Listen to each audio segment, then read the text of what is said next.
Olá, tudo bom? Para quem não me conhece, né, meu nome é Elinamba.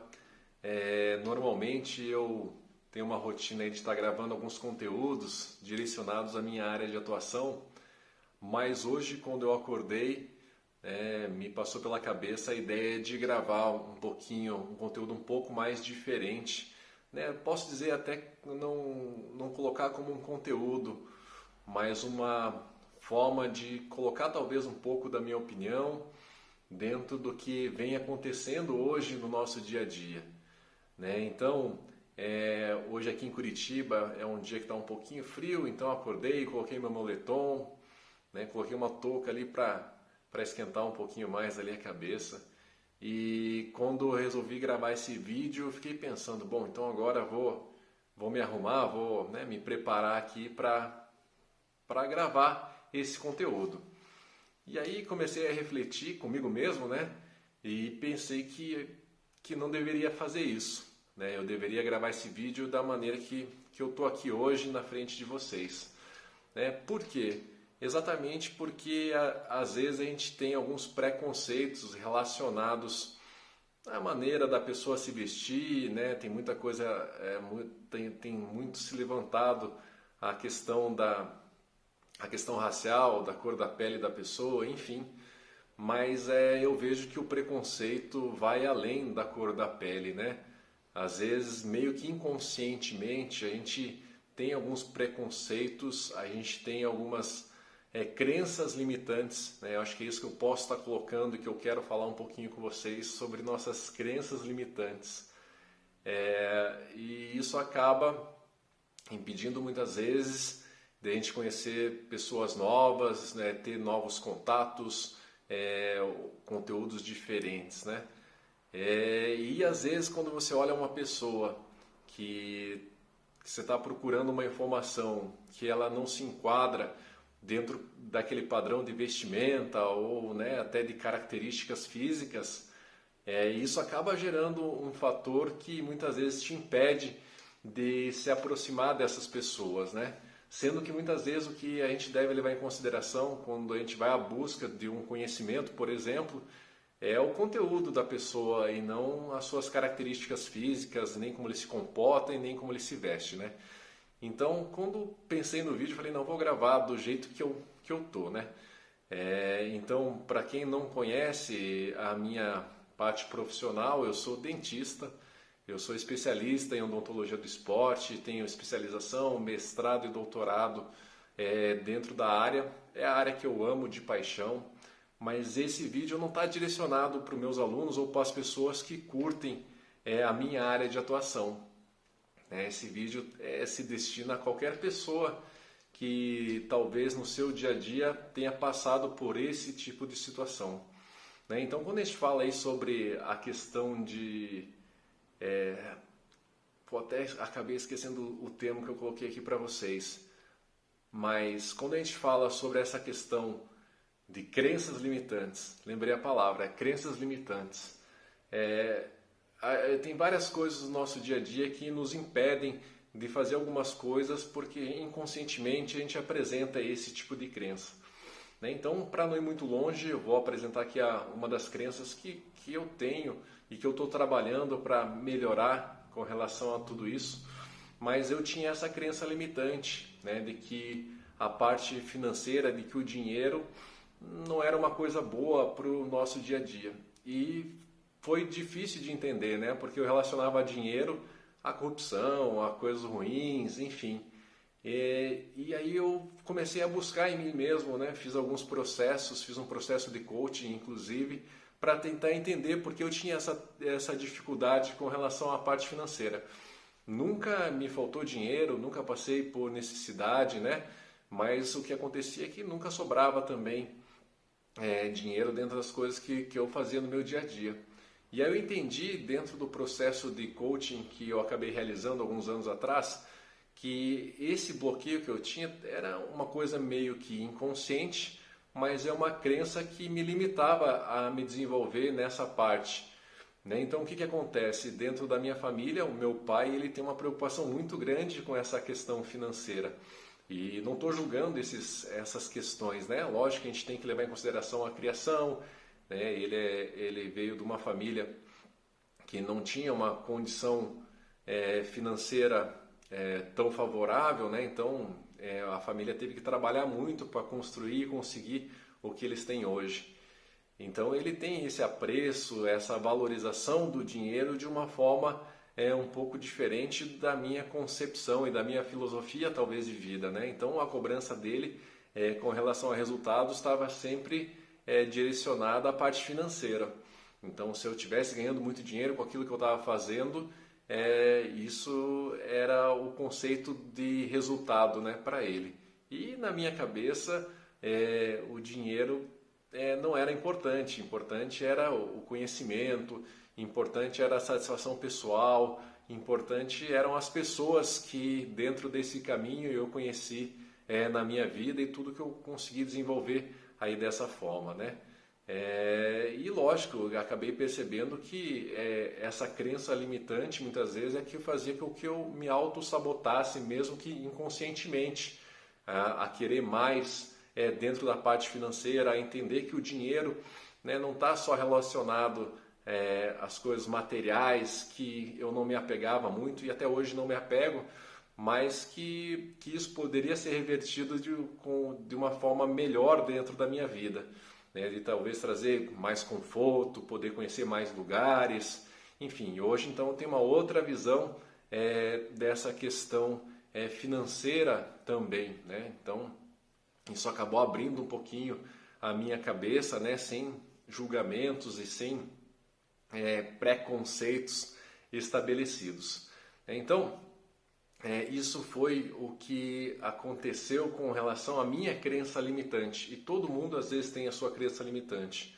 Mas eu comecei essa história, na verdade, para entrar em outro assunto, que é a nossa educação, né? E eu falo de educação e estou agora como professor, né, querendo levantar alguns questionamentos com relação à forma que a gente acaba passando informação para os nossos alunos na nossa atualidade, na nossa realidade.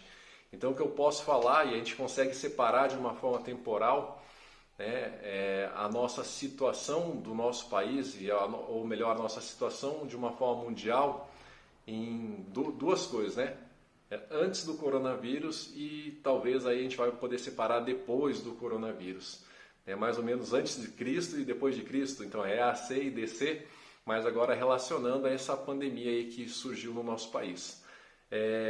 Dentro da minha formação profissional, eu sempre tinha a ideia de levar o conhecimento da minha área para o maior número de pessoas, né? Por quê? Porque a odontologia do esporte não era reconhecida pelo nosso Conselho Federal de Odontologia, os dentistas não conheciam a área, né, e eu percebia através das minhas pesquisas, dos meus estudos, que era uma área que tinha grande chance de se enquadrar dentro de uma especialidade odontológica pela sua extensão de atuação, né, e que o dentista não se importava muito porque não conhecia a fundo as diferenças dessa especialidade. Mas como eu falei, eu não estou aqui hoje para falar sobre odontologia do esporte e sobre o conteúdo da área odontológica, né?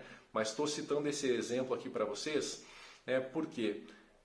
Porque eu montei a primeira especialização de odontologia do esporte do Brasil e quando eu fiz isso eu recebi críticas de várias pessoas, inclusive dentro da área odontológica e também da parte educacional, porque eu estava montando uma especialização que não apresentava o reconhecimento do meu conselho de odontologia, né? E talvez se fosse esperar para que isso acontecesse, né, talvez eu não conseguisse suprir a necessidade, inclusive, do atendimento dos meus pacientes no consultório, onde eu visualizava que tinha muita particularidade de atendimento, né? Então, me considero hoje um profissional capacitado a atender o meu paciente, o meu atleta, de uma forma diferenciada. Então, esse foi a primeira pedra que eu encontrei dentro do meu caminho profissional, né? Depois, isso foi em 2011, em 2016 eu montei o primeiro curso de odontologia do esporte online, não era uma especialização, né? Era um curso muito mais no formato de uma imersão para estar apresentando a área aí aos profissionais, né? E nesse momento também acabei recebendo algumas críticas pela metodologia que eu estava utilizando, né, com relação à educação à distância, o EAD. Né? Então foram gravadas várias aulas, as pessoas então compravam o curso e tinham acesso a esse conhecimento, a essa informação. Né? Isso foi em março do ano de 2016. Né? Foi a primeiro curso online dentro da minha área aí também. Né?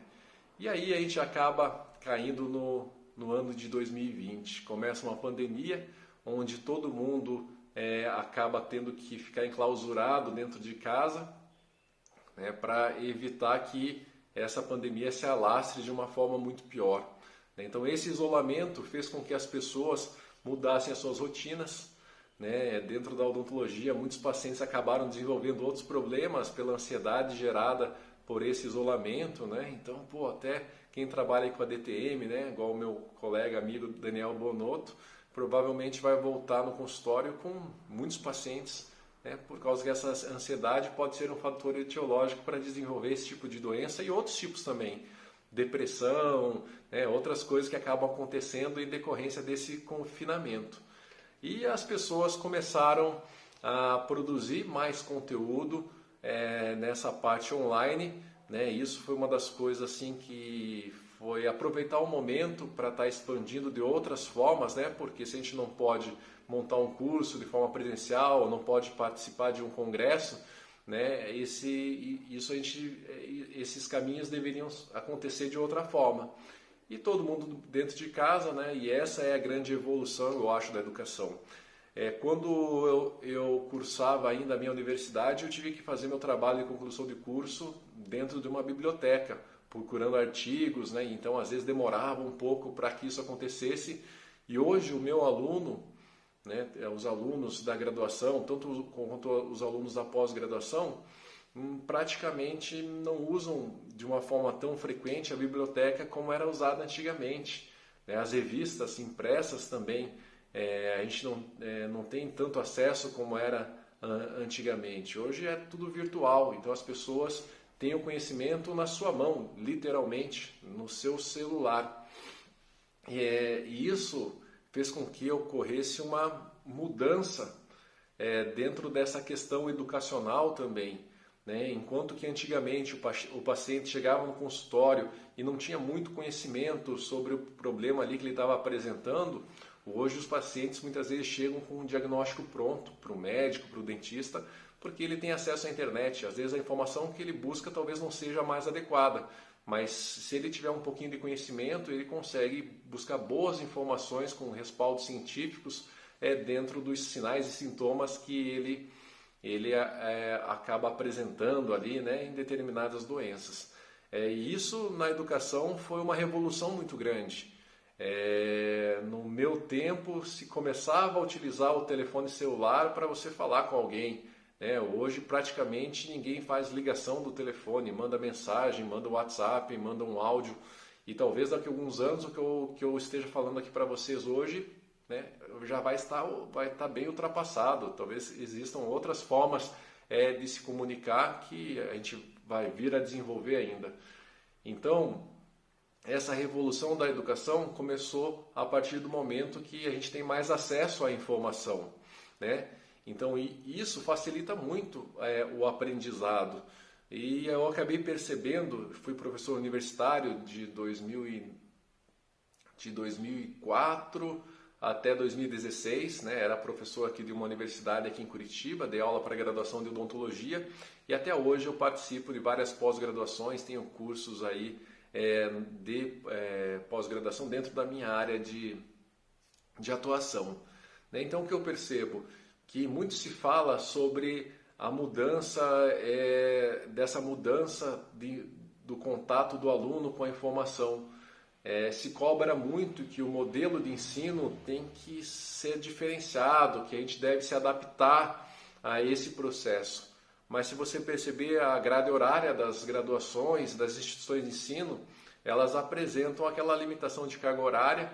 Né? Hoje o MEC já começa a colocar o ensino à distância como uma ferramenta de ensino.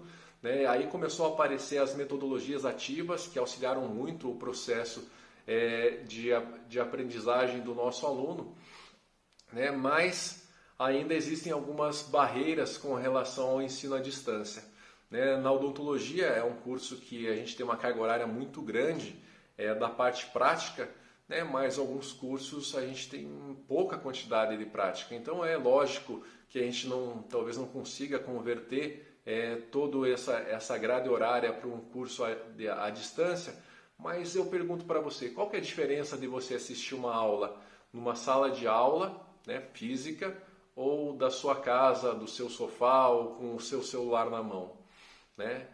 Se a aula for presencial, né, você vai estar lá presente. Se a aula for online, você vai estar presente, mas de uma outra forma, né? E essa aula pode ser inclusive ao vivo, no horário que você teria que estar lá naquele momento, naquela sala de aula. Mas essa aula pode ser também, você pode apresentar esse conteúdo de uma outra forma. Você pode gravar essa aula e deixar lá para o aluno ter acesso àquele conteúdo. Hoje eu sou um consumidor de cursos online e eu percebo que eu tenho uma retenção muito maior do conhecimento. Por quê? Quando eu dava algumas aulas lá em algumas pós-graduações, o professor lá que me convidava falava assim, cara, eu preciso que você monte aí um módulo de 8 horas para dar aqui no meu curso. Quem já fez uma pós-graduação ou já ficou 8 horas assistindo algum tipo de aula, sabe da dificuldade de você manter a atenção naquele assunto, por melhor que seja o professor, por melhor que seja a sua metodologia de ensino. Por quê? Porque a gente tem um tempo, a gente tem ali, segundo algumas pesquisas, 20 minutos que a gente consegue reter a maior quantidade de conteúdo. Depois disso, a gente acaba perdendo muita coisa. E quando eu montei o meu curso online de imersão em odontologia do esporte, à distância, eu comecei a perceber que os meus alunos já me traziam alguns outros feedbacks com relação a essa forma de ensino. Por quê? Porque o meu curso presencial era de 8 horas.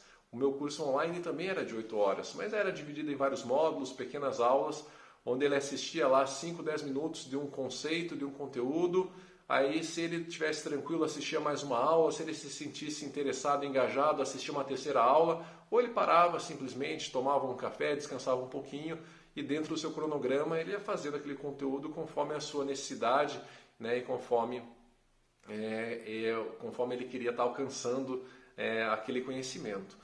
E tive feedbacks extraordinários. As pessoas me falavam, nossa, que legal o curso, e aí eu fiz uma prova, inclusive, para poder avaliar, se realmente isso era real. E eles tiveram assim, um índice muito grande de acertos dentro dos questionamentos que eu fazia lá dentro dessa prova.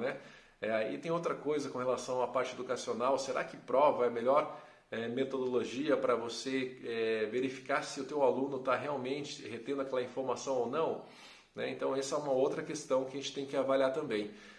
Mas quando isso aconteceu, na verdade, eu fiz a mesma coisa com uma turma que eu dei lá de forma presencial.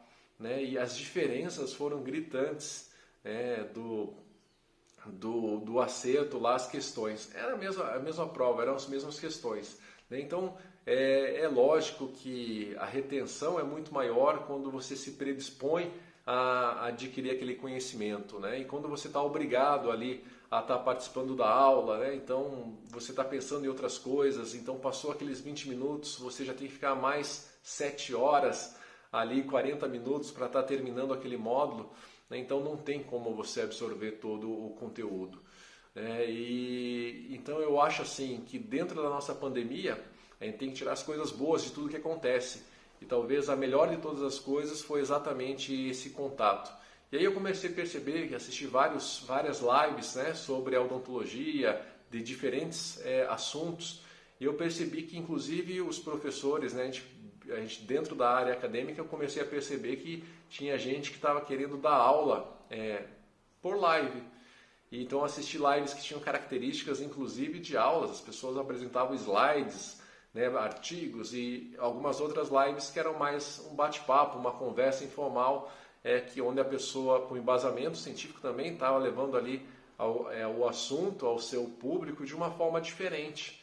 E aí comecei a perceber professores universitários que estavam lá participando das lives, mas de uma forma mais informal, né, com uma cervejinha, com um vinho, acompanhando, né, que era uma coisa muito gostosa. Acabou tirando aquele quadrado, né, da sala de aula e expandindo para a sua sala, para o seu escritório, né, e existiam pessoas que escolhiam determinados assuntos para estar assistindo, que era o público dessas lives, e que estavam interessados naquele conteúdo. Então percebi muitas perguntas interessantes, muitas pessoas engajadas com o que estava acontecendo, né? E isso só prova que a nossa educação tem que sair daquele quadrado, daquela caixa fechada, e talvez passar para outra caixa, para o celular, né? para o computador, enfim, onde você tem acesso a qualquer lugar do mundo, né? Hoje eu consigo assistir uma aula de um professor que está no outro lado do planeta, né, por essa possibilidade de informação.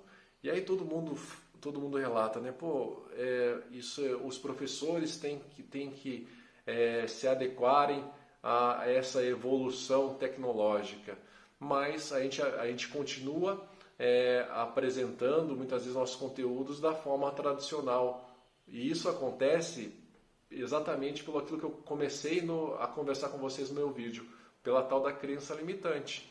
Às vezes você foi formado numa universidade, onde você tinha aula lá de manhã, de tarde e de noite, dentro daquele formato.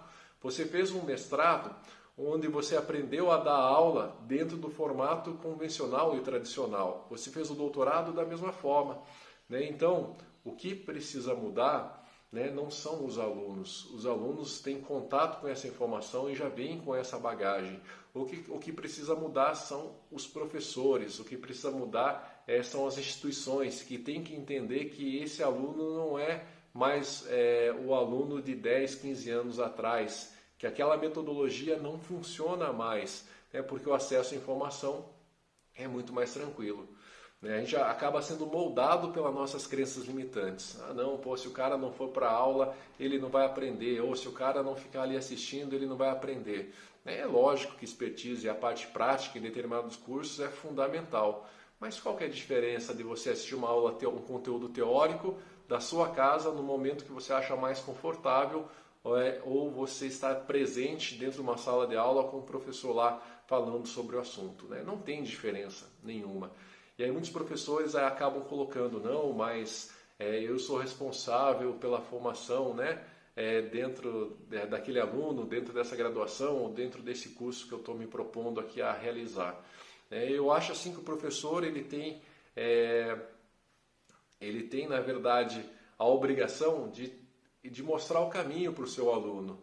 Então, não existe faculdade, uma melhor que a outra, um aluno melhor do que o outro. Até porque o que faz a universidade, o que faz a educação, o que faz o crescimento e o conhecimento, não é o professor, e sim o aluno. O aluno que se preocupa em ir atrás do conteúdo, o aluno que se preocupa em estudar mais, o aluno que se preocupa em praticar mais dentro do seu dia a dia, isso sim faz a diferença. Então o aluno ele pode estar lá dentro de uma cadeira, dentro de uma universidade que, dentro da avaliação do MEC, talvez tenha a menor nota de todas, mas ele pode ser um aluno de maior destaque, inclusive comparado a outras instituições, né? Porque quem faz o seu caminho é a própria pessoa, é o próprio aluno e não o professor. O professor ajuda muito, né? Você dar os caminhos, mostrar situações, passar a tua expertise, né? Trazer conteúdos que possam estar contribuindo para o aluno, e isso pode sim ajudar e ajuda muito. Mas se o aluno não quer se desenvolver, não adianta você ter o melhor professor, não adianta você estudar na melhor instituição de ensino, se quem é responsável ali pela formação não é só o professor, o maior responsável pela formação é o aluno, né? Então tudo depende do aluno, é o aluno que faz a universidade e não somente ali o professor. O professor está ali para te direcionar, para te mostrar os caminhos, e isso a gente pode fazer de qualquer lugar, né? E hoje de qualquer lugar do mundo, inclusive em qualquer hora e a qualquer momento, né? Então, assim, o que me deixa um pouco indignado é esse atraso que a nossa educação sofre, né, em decorrência do Ministério da Educação ou de conselhos, né, que acabam restringindo a maneira que você deve estar direcionando e levando esse conteúdo ao seu aluno, né? Então, e a pandemia eu falo que veio para o bem da educação, porque hoje a gente consegue ver que, cara, ninguém consegue ficar parado por muito tempo, principalmente nessa questão educacional. Então, várias universidades aderiram ao ensino à distância, né? E conversando com professores aí da área, os feedbacks dos alunos são extraordinários, né? A contribuição, a troca de informação, a complementação do ensino é muito grande dentro desta modalidade, né? Então, o que eu quero colocar e fazer um apelo aqui para todos os educadores é que a gente comece a vislumbrar esse ensino à distância de uma forma um pouco diferente, deixar o nosso modelo tradicional um pouco de lado, deixar nossas crenças limitantes de lado, isso eu acho que é o mais importante, né? Porque se você não se adequa a essa atualização, a essa modernidade, né, você vai acabar ficando para trás. Você está dentro daquela modalidade antiga de ensino ainda, né? Então, o que eu queria estar colocando aqui para vocês hoje é exatamente essa posição. A gente deve lutar sim pelo ensino à distância, né, mostrar que essa ferramenta veio e ela tem que ficar e tem que permanecer, né? Não existe diferença, na verdade, só existe